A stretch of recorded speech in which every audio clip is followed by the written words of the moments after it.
Welcome to Beyond Soup, where I put up all sorts of stuff. Today we have this TDK DA-5700 digital audio CD recorder.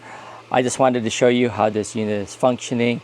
I did just make a CD from this unit and dubbed it from here. Anyway, you can see that video on Beyond Soup, but let's go ahead and do a quick demo of this playback only video.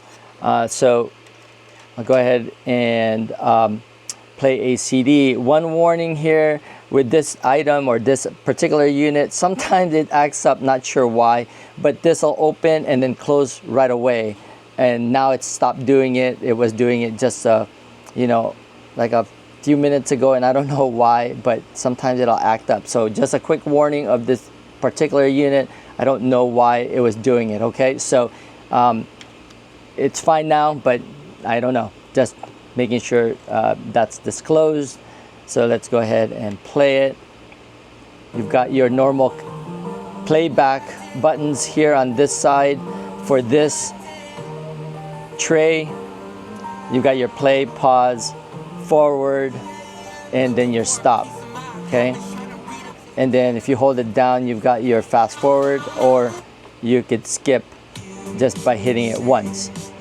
There are other buttons here that we'll explain later. So let's stop this and go ahead and play this that I just made on this side. And then you've got your controls for this tray on the right side. And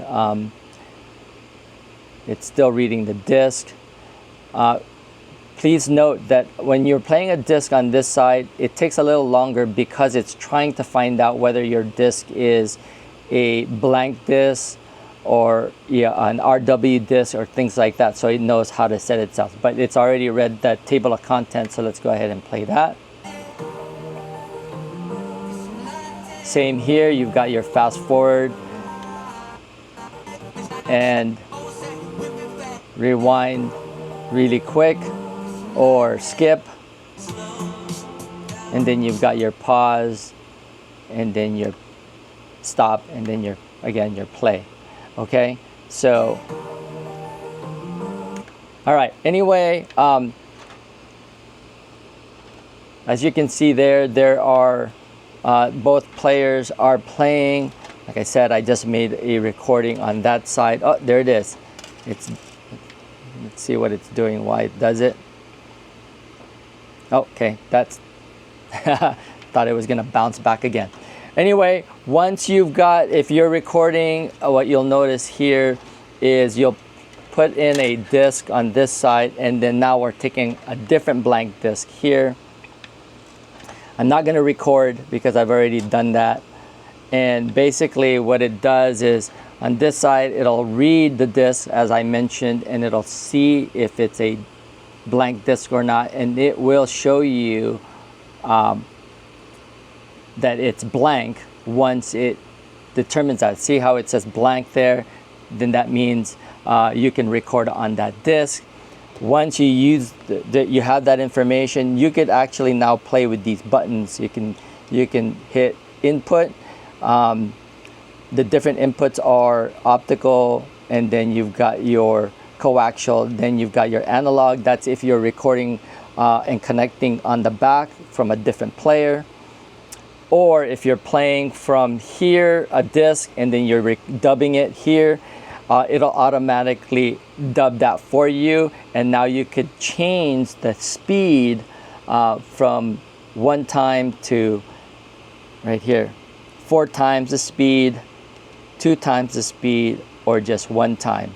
So that's only if you're playing a disc from here and recording on this side, okay?